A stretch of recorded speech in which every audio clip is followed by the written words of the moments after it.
Buenos días, profesor. Nuestra investigación tiene como título Déficit de aprendizaje por ansiedad en jóvenes universitarios. Los integrantes quienes conforman el grupo son Campuzano Andrada Valeria, Cacho Curay Lucero Andrea, Cisneros Cerrato Yamili Juliana, Cuno Guamaní Sara María, Durán Aranategui Sara Isabel, García Quispe Giovanni y Laura, Villasana Quispe Angie, Ana Elizabeth Quispe Quispe, quienes habla Johnny Cama. El título del trabajo es El déficit de aprendizaje por ansiedad de jóvenes universitarios, mientras que la línea de investigación es la experimental, y el lugar de investigación del proyecto vendría a ser la Universidad de San Martín de Porres, y la duración del proyecto está prevista por un tiempo de 14 semanas. Y continuando con la exposición, cronograma de ejecución. La elección del tema vendría a ser en agosto, en la tercera semana. Mientras que la prueba de la búsqueda de bibliografía vendría a ser la semana 5 del mes de septiembre, mientras que la recolección de información vendría a ser en agosto en la semana 5. Y mientras que también la recolección de temas vendría a ser en agosto, pero ya en la semana 6. Y bueno, la primera entrega vendría a ser en el mes de agosto en la semana 7. Ya la elección del instrumento vendría a ser en la semana 8 del mes de octubre, mientras que las encuestas vendrían a ser en octubre, pero en la semana 9, y la recolección de datos en octubre, pero en la semana 10. Y asimismo las conclusiones llegarían en la fecha de noviembre, en la semana 13, mientras que ya la presentación final vendría a ser en noviembre, en la semana 14. Soy la alumna Yamili Cisneros Cerrato y les hablaré acerca de los recursos disponibles. Aquí se usaron medios tecnológicos como el Google Chrome y la aplicación de Zoom. Nuestro presupuesto total se utilizó un porcentaje de 80 soles entre todos, entre luz e internet. Pasando un poco a lo que es el resumen, uno de los mayores problemas que afecta hoy en día a los jóvenes es el déficit de atención. Esto viene a ser causado mayormente por la ansiedad, puesto que reduce su mayor concentración, conservación y atención, enfocándose en la repentina y fácilmente distracción. Estos problemas pueden ser causados tanto por hechos fisiológicos como biológicos o hereditarios. En el factor biológico influye mucho el ambiente en el que están rodeados y esto va a generar que pierda la concentración muy fácilmente. Mientras que en el factor social interviene mucho, con mucha frecuencia, el temor a ser observado, el juzgado, el ser rechazado, va a generar cierto estrés y ansiedad en el joven, puesto que no va a poder desarrollarse socialmente como sus demás compañeros, conllevando también a la frustración y al aislamiento. Siguiente. Bien, yo soy Caicho Curay Lucero Andrea y les voy a hablar sobre la introducción del trabajo. Los problemas de aprendizaje son desórdenes que afectan la destreza de un individuo para comprender o analizar información. Son más frecuentes en los niños que en las niñas, pues algunos factores que pueden afectar son de herencia, genética, problemas en el embarazo, en el parto o problemas después del nacimiento. La ansiedad es una respuesta fisiológica normal que ante situaciones amenazadoras se presentan. Puede ser mediante una entrevista de trabajo o en un examen. El gran problema surge cuando las sensaciones de miedo y preocupación se apoderan de nuestro día a día, manifestándose de formas tan intensas y con reacciones en nuestro cuerpo. Es por ello que analizaremos el tema que está constituido por dos capítulos. El primero con la variable de aprendizaje y el segundo capítulo con la variable ansiedad, explicando en cada uno definiciones, tipos, teorías, métodos y tratamiento. Por último, terminaremos con nuestra población, muestra y muestreo. Gracias. Siguiente. Bien, soy Villasana Quispe Ángel Luciana y vamos a hablar sobre el planteamiento de investigación. Vamos a tener como objetivos generales que son analizar cómo influye el déficit de aprendizaje en la ansiedad en jóvenes universitarios y en específicos tenemos dos, que va a ser efectuar un análisis de déficit de aprendizaje en jóvenes universitarios de 18 a 23 años y luego vamos a describir el efecto de la ansiedad sobre los jóvenes universitarios. Siguiente. Bueno, continuando con la exposición, mi persona, Sara María Cunahuamaní, les va a hablar acerca de los antecedentes que hemos podido encontrar para realizar este trabajo de investigación. Pues bien, primero tenemos que tener en cuenta que el problema de déficit de atención es uno de los problemas principales en lo que es el ámbito del aprendizaje en muchos jóvenes estudiantes, ya sean universitarios o escolares. Es por lo cual esto genera una gran preocupación, no solo en nuestro país, sino internacionalmente. Y es aquí donde nosotros vamos a empezar explicando los antecedentes internacionales que hemos podido encontrar. Primero, Portela, para el año 2016, realizó un estudio en la Universidad de Santiago, de Ciencias de la Salud de Santiago de Cuba, donde abordó el trastorno de déficit de atención y hiperactividad.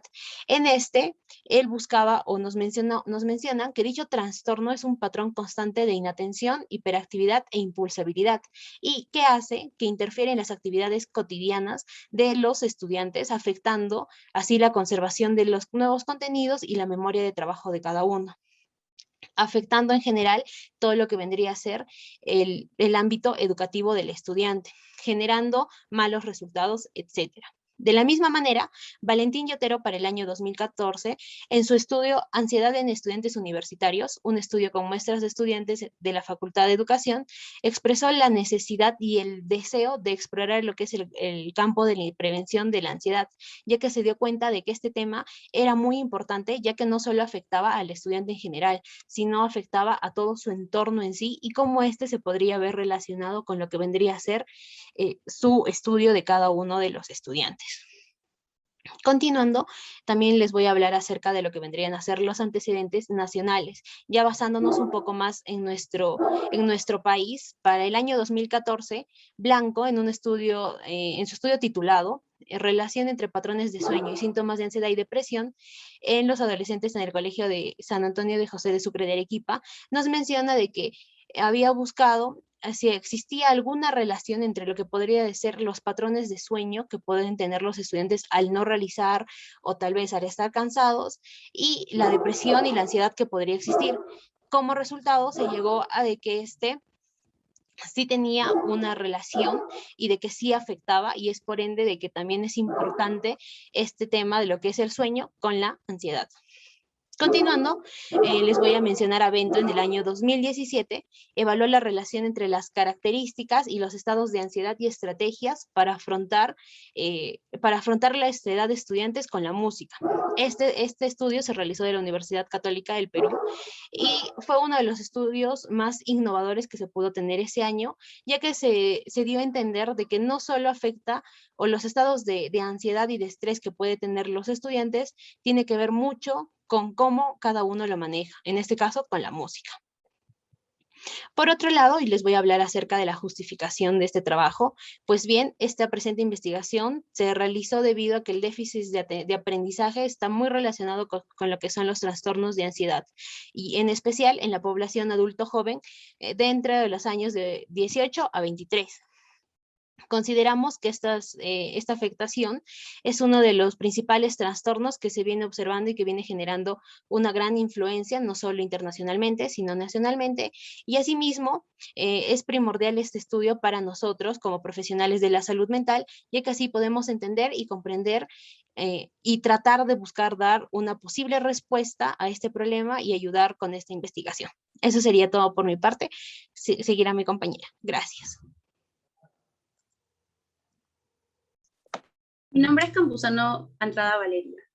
Bueno, en la definición de aprendizaje, Ausubel define el aprendizaje como la organización e interpretación de información en donde resalta la integración de todo lo aprendido con lo que previamente se aprendió. También Robbins indica que el aprendizaje está referido al cambio de la conducta y este viene a ser una consecuencia de alguna experiencia previa. Para Piaget, el aprendizaje es la adquisición de nueva información que se adquiere gracias a la interacción con el entorno. Además, obtuvo como resultado que los niños están en constante obtención de nuevos conocimientos. Por último, Vygotsky afirma que aprendemos mediante las interacciones culturales y sociales. Siguiente, por favor. Tipos de aprendizaje. Según García Allen, existen diferentes tipos de aprendizaje. Tenemos el aprendizaje implícito, en donde el individuo no es consciente de que está aprendiendo, la capacidad de aprender sin prestar atención y da como resultado a una conducta motora. Aprendizaje explícito. El individuo tiene la clara intención de aprender y sí está consciente de que aprende. Generalmente este tipo de aprendizaje ocurre con ayuda de un profesor u otro medio. Aprendizaje asociativo. Se relaciona con la experiencia. Este tipo de aprendizaje toma conciencia de dos fenómenos y es considerada como la base del condicionamiento, viéndose así en relación al estímulo y la respuesta. Aprendizaje no asociativo. En este tipo de aprendizaje no existe una asociación entre estímulos, sino que se da a notar cuando una modificación conductual es permanente y repetida y genera un cambio en nuestra conducta. Aprendizaje significativo. Consiste en establecer relaciones entre lo aprendido recientemente con lo que ya se había aprendido. Aprendizaje cooperativo. Es un aprendizaje en donde todos los participantes aprenden mediante el compartir de distintos elementos y favorece las habilidades sociales. Aprendizaje colaborativo. Este tipo de aprendizaje desarrolla las habilidades socioafectivas de todos los integrantes del grupo. El apoyo conjunto requiere responsabilidad, habilidades interpersonales, interacción y evaluación grupal.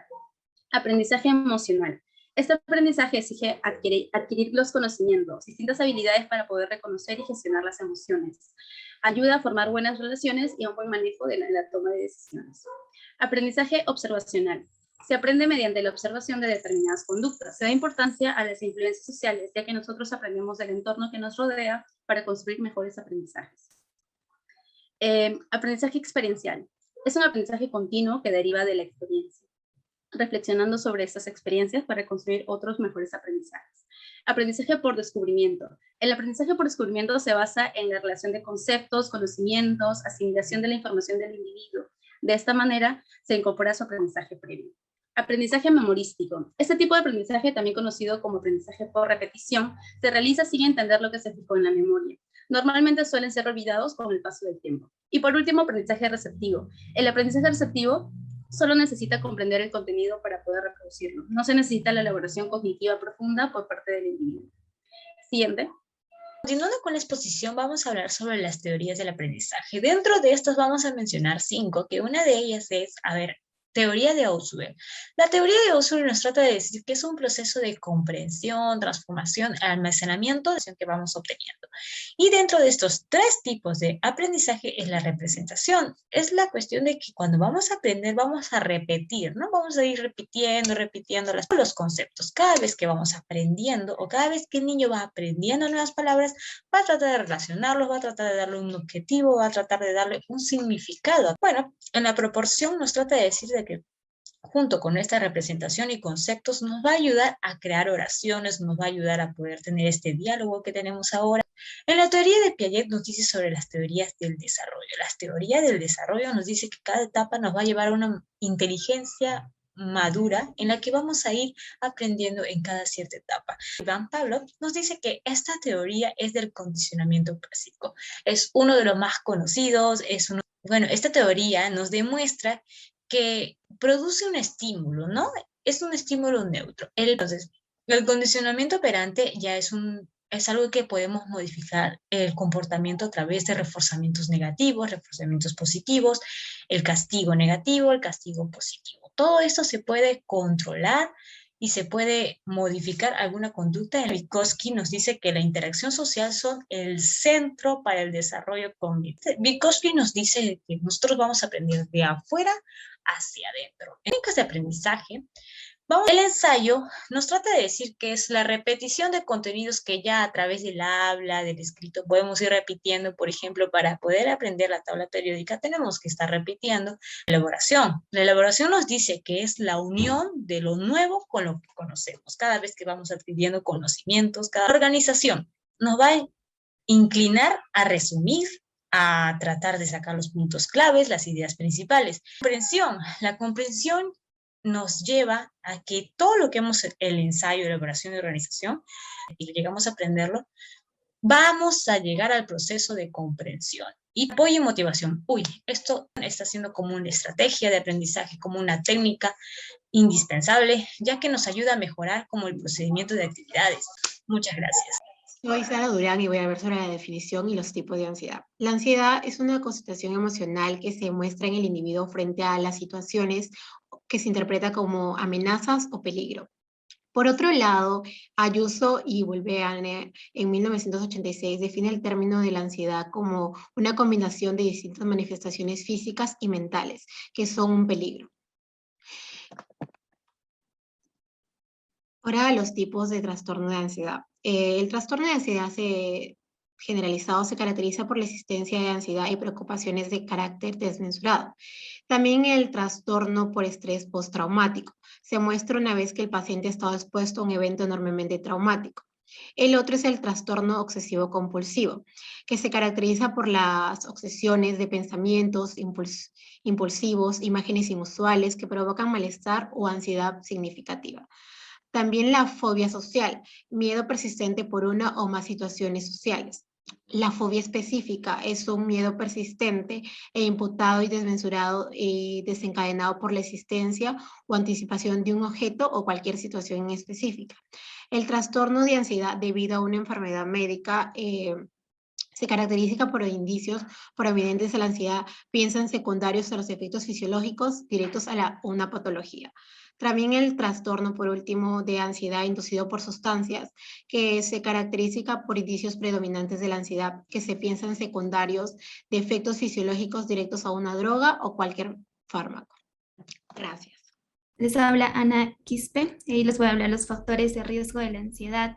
Naves y Vargas en el 2012 nos indica que hay dos factores de ansiedad, en las cuales son factores biológicos y factores traumáticos. En los factores biológicos, este factor genético es muy influyente, pues que si los padres presentan una ansiedad es muy probable que los hijos también. También tenemos el factor traumáticos. En algún momento de nuestras vidas, el individuo ha pasado siempre un proceso traumático, como agresiones, violencias, maltratos, etcétera, ¿no? En este tipo de mayor se puede presentar la ansiedad. El factor de sustancias tóxicas. La cafeína y los ingredientes que contienen, el alcohol, las drogas, hacen que la ansiedad empeore. También otro, el factor cognitivo y conductuales. Esto puede causar pensamientos negativos, trayendo un mal comportamiento. Se pueden aprender o imitar respuestas conductuales hacia otros, ¿no? Vamos a hablar también de los tratamientos para la ansiedad. Capafuns en 2001 nos menciona, ¿no?, que hay dos tipos de tratamientos para la ansiedad. Tratamientos farmacológicos. La ansiedad ha sido tratada mediante benzodiazepinas, pues que se juntan, ¿no?, con el receptor de GABA, proporcionando la acción hiperpolarizante e inhibidora. En este neurotransmisor son los más adecuados para los tipos leves. Sin embargo, para los crónicos aún no han dado visto bueno, ¿no? Los estudiantes sobre el tratamiento farmacológico se han marcado sobre tratamientos psicológicos por el desarrollo de los criterios, diferentes diagnósticos. Por último, el tratamiento psicológico. La ansiedad también puede ser tratada mediante un profesional con ayuda de terapias cognitivas conductuales, donde se analizan, ¿no?, y se reconoce conocimientos que generan la ansiedad. Además, las sesiones que se llevan a cabo en un tiempo de duración serán propuestas con la terapeuta dependiendo a qué tipo de gravedad tiene, ¿no? Eso sería todo, gracias. Finalmente, la población que hemos usado ha sido jóvenes universitarios de 18 a 23 años de la Universidad San Martín del primero al 10º ciclo. Nuestra muestra ha sido 60 universitarios. Siguiente. Nuestro muestreo ha sido de la siguiente forma. Hemos obtenido 29 participantes del sexo masculino, representando un 48.3%. En mujeres, 31 mujeres con un 51,7%. Luego, el número de jóvenes, 27 representan la edad de 18 con un 45%. 15 jóvenes con 19 años, el 25%. 9 jóvenes, 20 años, representan el 15%. Luego tenemos que 4 jóvenes representan y tienen 21 años, representando el 6,7%. 3 jóvenes tienen 22 años y tienen el 5%.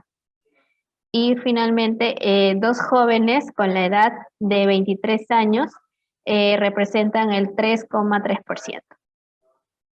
Ahora, para acabar, el número de jóvenes 7 jóvenes representan al primer ciclo con un 12%, 13 al segundo ciclo con 22%, 9 el tercer ciclo con 15%, 13 jóvenes el cuarto ciclo con 22%, 8 jóvenes el quinto ciclo representando el 13%, 5 jóvenes del sexto ciclo representando un 8%, 2 jóvenes representan el séptimo ciclo con un porcentaje de 3%. En el octavo ciclo no hemos encontrado a ningún alumno. Pasamos al noveno ciclo con un joven representando al 2%, y finalmente 2 jóvenes representan al décimo ciclo con un 3%. Gracias.